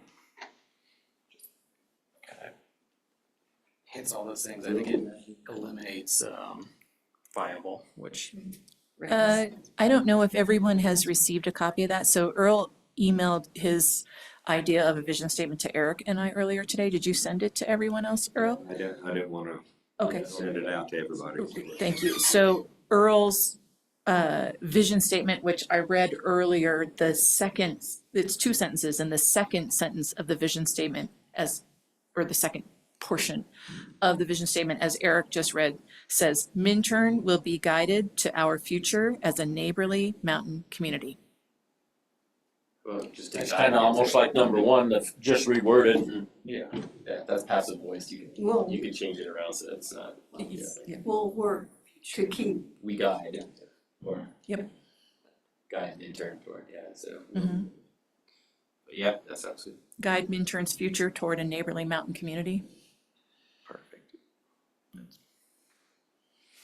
Yeah, get behind that. I like it. Cause yeah, like to Brian's point, I think you could evaluate that in the context of other communities and see that it doesn't fit. And you could evaluate things that have happened here against that and see how they do or don't fit. I think everybody approves that. And that's what we talked about. And it was at the retreat, it was complete consensus. Okay, do we have consensus then? yeah, Can I read it again just to make sure I'm capturing? I have to guide Minturns' future toward a neighborly mountain community. Or as. As.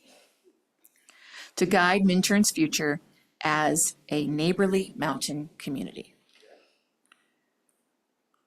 Towards implies it isn't. I know.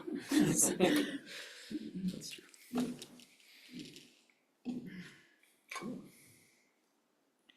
Can we, while we're talking about it, I had some notes that I had sent you and Earl, but I didn't talk Yeah. about them. Well, yeah, We also talk about the, I started to write a reply, but I just said, listen, I come back and yeah, spend yeah, Yes. 20 minutes on it's it. more like the priorities. Yeah, I'll want to dive into the priorities in just a minute because Okay. I wanted to touch on several of those. Okay. And I don't mean to beat this to death, but is everybody okay with to guide Minturns' future as a neighborly mountain community? Okay, The only amendment I would perhaps entertain is to preserve Minturns' future as a neighborly mountain community versus guide. How about the original word ensure? To ensure Sure. our long-term future as a neighborly Yeah, I like that better than preserve. mountain community. Okay. So instead of guide, ensure. to ensure Minturns' future as a neighborly mountain community. To make it so. Gusty, make it so. Gusty? You- Okay, I'm good. okay. The meat. Yeah, you Gusty was good Yeah. to begin with. Okay, to ensure. Thank you so much for getting us through that. It's incredibly valuable to staff. We appreciate that as well. Okay, so next, I do know that there were some things we wanted to touch on priorities. I didn't hit on them fully in the cover memo, but Brian actually had some good concepts that I was hoping would come up in regards to tweaking titles of some of the priorities that I think will help better fit our efforts over the next 2 years, as well as some of the subsections for tasks. So Brian, do you want to bring that up? Yeah, I mean, just in general, when in business and my work, when you do priorities and you're talking about like what staff and what the council's like actually working on, and then if you like take a step back and look and say, oh, well, we're working on something that's not being reflected in our priorities, then you're not in a good place. So I figured we're pretty close, but I thought we could tweak a few things to make sure that some of the things that we are spending a ton of staff time on and looking forward to probably addressing are covered. That maybe, they came up but didn't get put in here. So I think the first one, let's see, we talk about water infrastructure. I think that could just be infrastructure because we are also working really hard toward streets, safe streets grants, sidewalks. We're working at, there's a lot of other, we're looking at Little Beach Park, we're looking at all these other Elm things. Bridge. The bridge, so I think infrastructure in general, and then that wouldn't have to all be around water, like you could add just You also hit on services. services and infrastructure, snow plowing, things like that. So we spend a lot of time talking about these things. Our staff spends a lot of time on them, so I think they should be reflected in our priorities in the work we're doing. The manage growth area, we don't have anything in there about like the Battle Mountain settlement or the Malloy Park planning process or our relationship with the railroad lease lots and things like that, which I know staff and all of us spend a lot of time on as well, so I think we should add something like that under the managed growth. Was that, just curious, like trying to remember what happened at this retreat, was that because it was outside of the 2-year time horizon, or did we just? I just didn't get put in, I think we brought it up, but it didn't, we were trying to grab just a certain number of things for each one, and we were leaving things off, but like, again, I don't know, they're working on it. Yeah, You yeah, know, for like, sure, we're for all sure, for spending time on this, so if it's not in our priorities, we either need to tell them to stop working on it Right, or add it to our priorities, is my view on that. yeah, Um, no, I agree. The housing for locals, I think. Oh, We need to sorry. back up. Oh, sorry. So under managed growth, because I was in agreement as well, so these are items that I will then add. Well, don't discuss it, I'm just Oh, we're putting my discussing. opinion out, I'd love Okay. everyone just to hear Okay, my opinion, and please, okay. I'm not saying this is not how Are it we, needs to so be. are we discussing what you were adding? I would love to I'm just discuss, running through each one of them. yeah, if we could just take a second to discuss it, because I think, you know, we are working on all those things. And many of the things that were identified will be worked on within the next 2 years, specific, you know, Malloy Park's already been submitted as an application, or it's school district. Submitted as an application, they're looking to break ground probably 2020. I agree with Brian, though. I mean, I really think that they should be listed there, because if somebody's, you know, looking at a project or whatever and they don't see it listed here, they're gonna feel that they're not getting looked at. But I would say we don't need to list the projects that are coming, we need to list the policy work we have to do to make those projects successful. That's great. Well, that Like, goes like down to that the water Malloy system. Park is happening, okay, but like, are there codes that we need to think about that would make Malloy successful or Battle Mountain successful or whatever? One that seems to have gotten left off, and I don't remember what we did with this in the retreat, is something like, and this is hard to say right, respect our history and manage it into the future. Something that implies, I'm not sure what the right words are, but it doesn't mean you leave everything exactly as it is, but you consider it and adapt it into the future. I don't know. I mean, I think that's encompassed with managed growth, right? Like, There's nothing about history in well, there's no, like, in the fact that we're a historical community in any of these priorities, or that well, respect there's the historic. redefined historic, Oh, there is HPC. refined historic preservation, that HPC, I wasn't thinking of that. I You're also right. did recommend we put in division in my thing, but But- we're past that. But I don't know that that should be under fiscally sustainable. Move that to managed growth, you think? I think Yeah, it it should be landed, under managed yeah, growth. it could be. I mean, I And think it it's landed different there meaning. just because of the implications of It should, potential like opportunities within. I think that's how it ended up in fiscal. I think HPC process solved my problem if you put it under managed growth. That's a good suggestion. So other than the code amendments that we identify under the managed growth option right now, are there any other policy matters that you all want to ensure get addressed under the managed growth concept? Talked about certainty around UP lease lots. I'm sorry, certainty under what? Union Pacific lease lots. Or, you know, just work on that. I don't know, I think we're gonna be talking a lot about that in the next few months, I guess. In water conservation and wildlife preservation, That might be under environmental. Yeah, that'd be. that just, you know, And I think certainly there's overlap, like, just because it's under one and not the other doesn't mean it doesn't apply across. Yeah, because short-term rental applies to both. Yeah. oh, and what about, where does what we do with the Battle Mountain property, where does that fit? That's what I had said. But I don't know that there's like policy work that we need to do. But it's a priority to close that, and there's public hearings that we need around the land use out there. Yeah, there's going to It's be, gonna take a lot of time. Yeah. Well, okay, so public hearings around land use, that would be legislative. I'm saying like Battle Mountain as a thing is not, like, yes, we're gonna work on it, but like what is the priority that we need to be doing with that to I manage called it like growth? concluding the settlement and then, figuring out, going through the planning process of the parcels and the school district plans. And it's Yeah. part on environmentally, and recreation and part financial sustainability.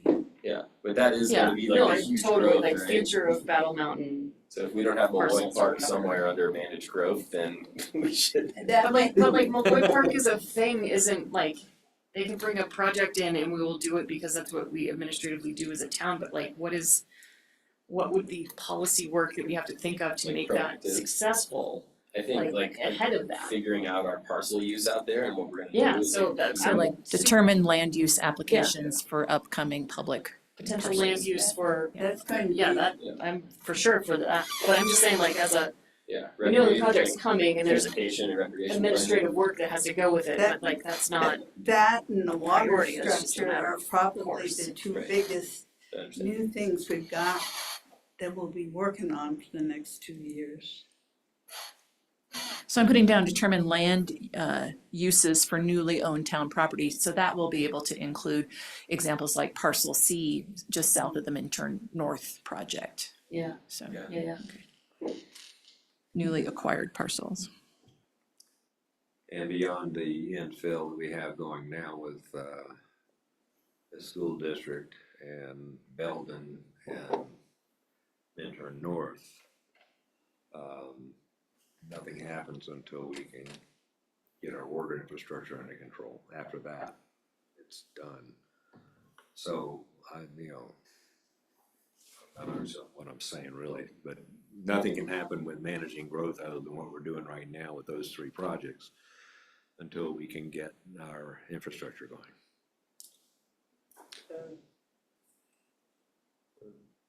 Can I disagree with the mayor? Yes, please disagree if you don't.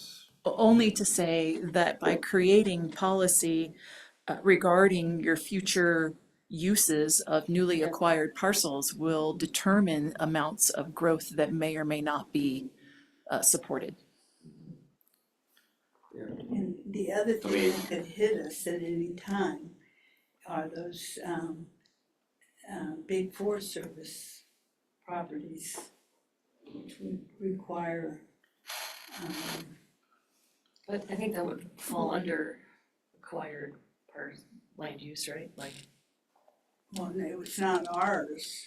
I mean, the town would be, it's in, it wouldn't be us probably acquiring it, but it would probably be from a planning standpoint for the town of Minturn. So under the FESRIA Act of 2016, the town of Minturn has the first right of refusal for administrative parcels from the Forest Service.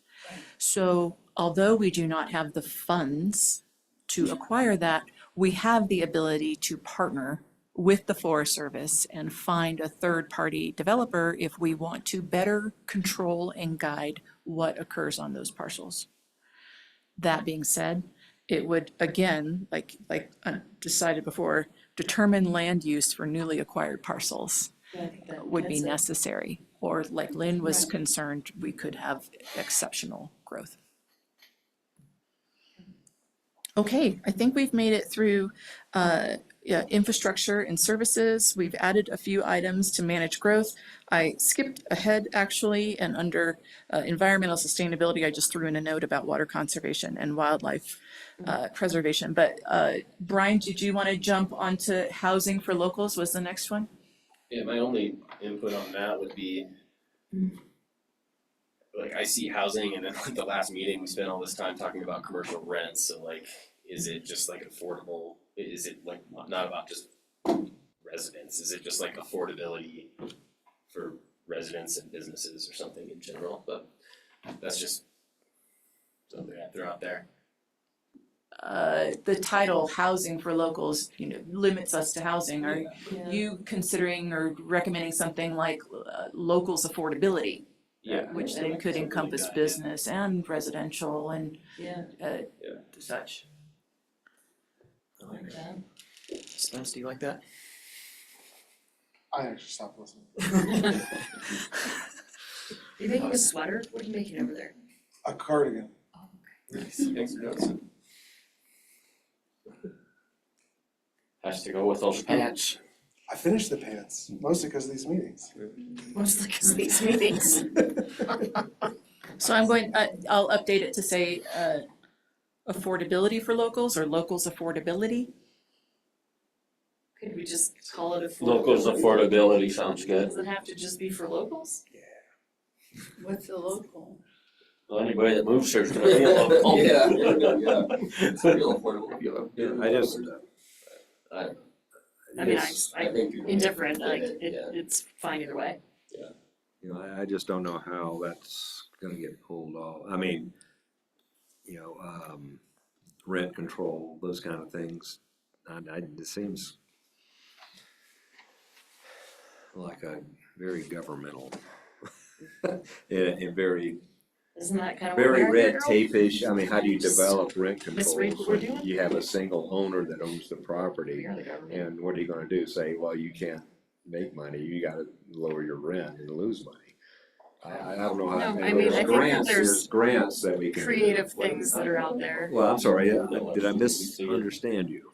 Yeah, maybe, I'm confused. We were Where just we got the rent control from. talking about changing the heading from housing for locals to Possibly just the word affordability, Yeah. and that leaving it open to more potential priorities down the road, which could include affordability for businesses, and if someone desires affordability for tourists. Well, the DDA will help with that.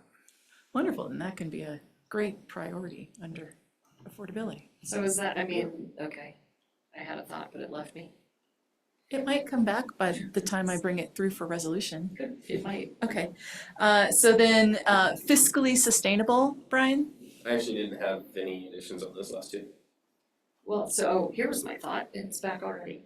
If we thought maybe the HPC belonged under the thing we said it belonged also, and thank you, Lynn.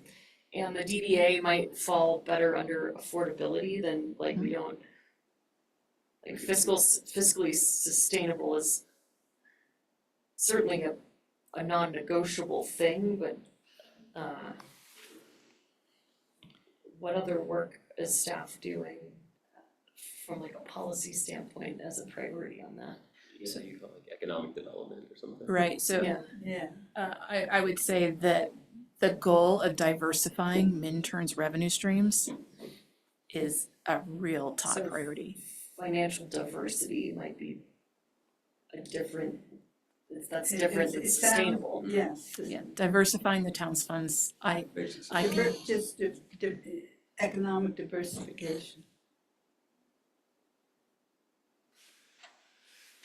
Yeah, I mean, like that's much different than financially sustainable.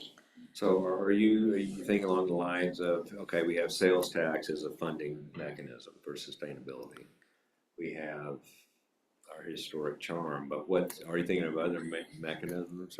Obviously the DDA as well, but are you thinking about different ways of attracting people to town? yes, because as an example, right now, I will tell you that the batch plant is a critical aspect of Minturn's current revenue system. From my seat, I don't see prior councils or this council wanting to maintain the batch plant long-term into the future because we've just created a Little Beach Park master planning area for that area to one day be far more recreationally oriented, which would mean the eventual elimination of the batch plant. But in order for that to happen, Minturn has to further diversify its revenues in order to cover those lost costs from a batch plant, as an example. So these are the things that I look at moving into the future. Okay, we have a Little Beach Park Recreation Area Master Plan that says we want to really make this a recreation mecca over here, along with our public works in the cemetery. Well, to do that, we need to acknowledge we would eventually, someday, not today, not tomorrow, be eliminating the lease lot. I'm so sorry, Jay. and the batch plant, and how do we make up those revenues that the town cannot do But without? aren't we just working on 25 to 27? That's probably down the road farther. Right, but those are things that we start working And on. there would be, you know, potential Dow, policy Dow implications. Junction being Yeah. the big elephant. Yeah, so we start working on policy that will generally lead us toward that direction so that in 15 years from now, we're in a more stable situation to be able to make those decisions.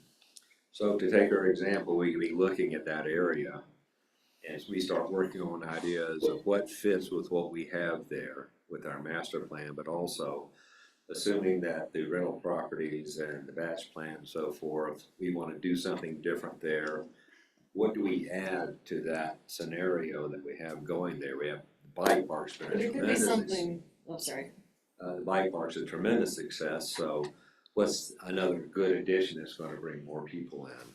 But it could also be something like completely unrelated that somehow generates revenue for the town. Lighting the water tank, Right, or like we holiday fairs. buy the thing that melts everybody's snow and then we're the big snow dump and we charge people to take their snow. Like it could be anything, Yeah. right? Like, Exactly, it opens the door for Or Dow discussions. Junction or, yeah.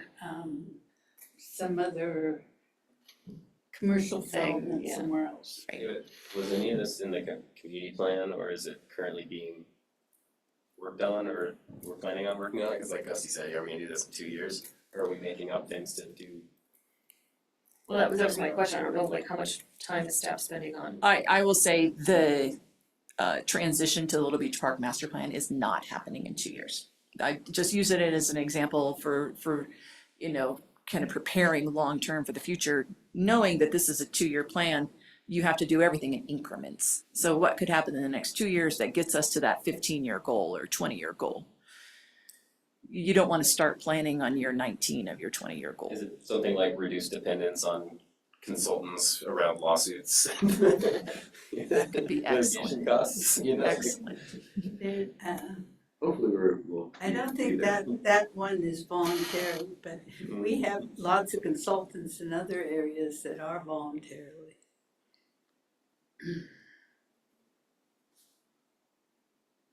I don't know, I'm fine with how they are right there. Those two, it looks like a short list, but those are two massive. Well, let me confirm. I heard folks say to move over the refine HPC process to the managed growth column. Yeah. And to move the DDA over to the affordability column, in which case we There's nothing there. do not have a fiscally sustainable. I wouldn't put the DDA in affordability. How does that increase affordability? Does anyone want to speak to that?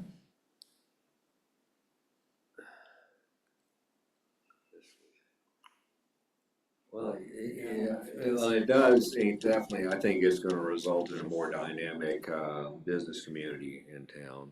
And in that way, it is adding fiscal income through the sales tax mechanism. I can leave DDA in the 100 block under the fiscally sustainable, or Lynn brought up the idea of changing the title to, Lynn, did you say economic sustainability?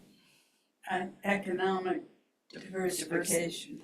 Economic diversification. So I'll leave you all to Diversity. make that decision. I'd like to put case it's just development, economic development, you say that? Did I say that? I mean, that's You did, hard to good know job. what I said. That kind of shows like increasing revenues. You could Not just put spreading it, I don't know. Dow Junction under there. Dow Junction is the big one. Are we working on that in the next 2 years? Yes. Just like that was- Yeah. We Okay. need to be working on it in the next 2 years, we're getting back to it as soon as we're waiting for Holy Cross to finish their work. So fiscally sustainable can be renamed to economic development? Is everybody accepting of that? Okay, and we will leave the DDA under economic development and add Dow Junction. Add Dowd, okay? Did you also add And can, diversify this is off the subject. under that section, like add ways to diversify revenue for Minter? Oh, revenue diversification. Like that. Oh, it's like a separate. Where, like I'm a not sure where, action. Oh, okay. I'm not sure where we are with Holy Cross right now. Do we, from the status standpoint? They're still working through issues. So they've been in the NEPA process, I think, What? they've been in the National Environmental Protection Act process for 7 years now. Oh, damn. Yes. So, and can they build up on the ridge up there without They going have to through finish- that? they have to finish They still have to get through that process first, right? That's the NEPA process Yes. Yeah. Okay. that they have not received approval for. Yeah, I think we're Is talking that about two very different things right now. unusual for it to take 7 years? Not always. Not for the Forest Service. Well, not, yeah. Are we discussing whether or not we're gonna work on this in the next 2 years? We will continue working on it. This was a tangent on Okay. where we're at with. Sorry, I was trying to keep us on track Yeah, here. no, I'm with you. So if no one else wants to add anything, we have under economic development, we've left the Downtown Development Authority, we've added Dow Junction, and we have added revenue diversification. Yeah. If that's good, then Brian, you wanna hit up environmentally sustainable, knowing when throughout water conservation and wildlife preservation. I didn't initially have a note on this, but the one that has come up is maybe like the river, I don't know. Certainly the quiet titling of the river. Titling in the river that we, Yeah. yeah. And That's river good. concert.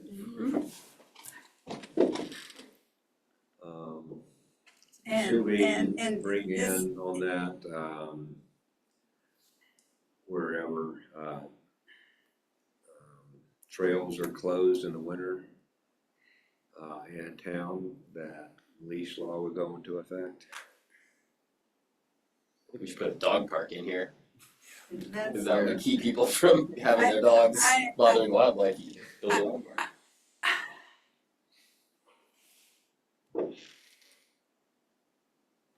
I do think that if we close the Battle Mountain deal, we are going to have to make a lot of very significant environmental decisions in the next couple of years as a town Regarding We need to land be doing use, it. regarding land use. does that fall under what we said under managed growth? Like those seem to go kind of hand in hand. It's not on there, but It's not, what did Uh, Michelle, it's- what did you write down for that? that's probably the biggest environmental decisions that we're going to be making in the next 2 years. Something on future land use of Yeah, future it's Yes. a good place for her. parcels or something. Right, I'm trying to find it in my notes. Oh, no, that's not it, sorry.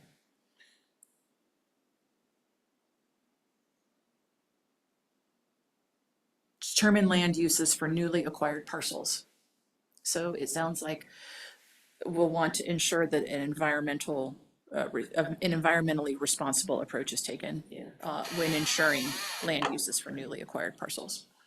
I would just say like environmental impacts. Yeah, instead of sustainability. I like that better. Is that, because it's a line of things that we're gonna do to make a positive impact in the environment. it's not sustainability, it's impacts. How does everybody feel about changing environmentally sustainable to environmental impacts? Yeah, yes. I mean, that's kind of has a negative connotation though. Yeah. I Well, What about just environment? I'm into that, Lynn. Go green, how about I'm that? into environment. Environment with an exclamation point. Yeah. Environmental responsibility. There you go, that's a good one. Here's environmental responsibility. How does everyone feel about that one? I like that. great. Dusty, Kate? It's fine. Okay. Environmentally sustainable will now be environmental responsibility. God, I hope I can read my notes. I'm running out of brain cells. We are almost done. You take the action on these. We get a partial refund on. It is much easier to edit than to create. Yeah, that's true. Yeah, I had fun with the little icons. Okay, Well, then with that, is everybody supportive of me adding water conservation and wildlife preservation to environmental responsibility? Okay. With that, I am going to make these changes. I'm going to put a resolution together, and it's going to take me a little bit to sit down with the staff and come up with a generalized work plan on what we plan to do with this over the next 2 years to start meeting some of these priorities. Also under that, maybe the, what you call it, disaster planning. Oh, That's public safety. We don't. A fire hazard being the biggest one. Yes, and in fact, today I was having conversations with the grant writing team about fire hazards, landslides, rockfall, avalanche, and floods. For instance, we talked about trying to find some money to fund a fire line around the town. Right. That's really a priority, but we don't have one here. Well, it could certainly fit under environmental responsibility. Or services. Or services, yes. Well, environmental responsibility should be elimination of duties. Just kidding. So under services, is everybody okay if under infrastructure and services, we put emergency preparedness? I know, am I losing people here? We're only at 7:25. I think it's worth mentioning So- fire in particular, because that's so much bigger issue than everything else, but emergency response. I don't want to sound, including fire.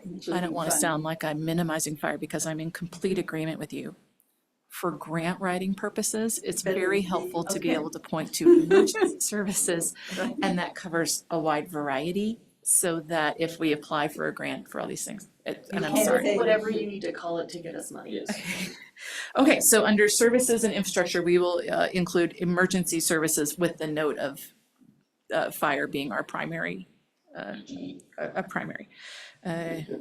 Environmental services, emergency. Parentheses such as fire. It looks like we forgot Christmas lights. That's maybe, That's environmental. Lynn, too soon. that can be managing growth. Okay, I really appreciate y'all taking this time to go over this and get this really fine tuned. Staff really does rely on this as we work through our work plans and as we set up our budgets. And as you saw in prior cover memos with council, we turn to these priorities to understand where each of the items from a council meeting goes on the agenda. So One more that we don't have in there, and maybe we just take it for granted, but it's part of that neighborly thing, the community, all the community stuff. Whether it's the dinners or the fairs or the music or the That's kind of an interesting. community garden.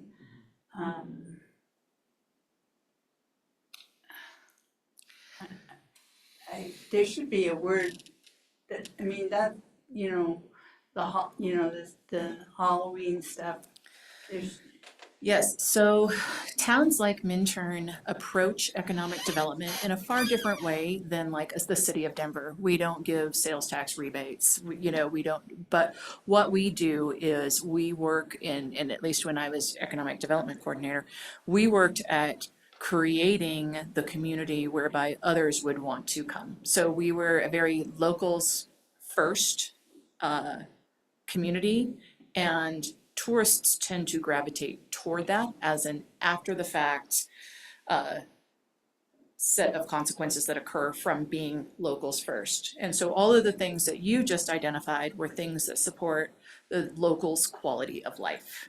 And that falls for Minturn's purposes, I'm not saying for all communities, but that for Minturn's purposes, in the past that has fallen under economic development. It's the economic development budget that supports the summer concert series, as an example. It's Cindy's role that helps support the community garden and the community dinners here at Town Hall with the community fund, as an example. So I would throw that under economic development, because although it does not have a traditional economic development definition, that is oftentimes how economic development can be created in small There communities. should be a word, some words to describe that. I can make up words. Community events. Yeah, We'll make it community activities or Yes. events. That's great. Thanks, Sounds great. Okay. Okay, thank you very much. Right, so future agenda items. One was what I talked about earlier, consideration for dark skies and dealing with seasonal aspects of celebratory lighting.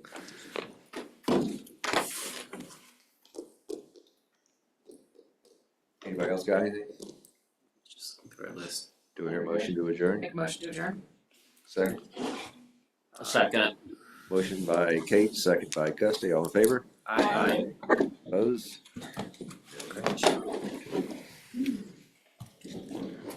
I just wanna invite everybody to come sit around and have a long. Oh, yes. I have to go back.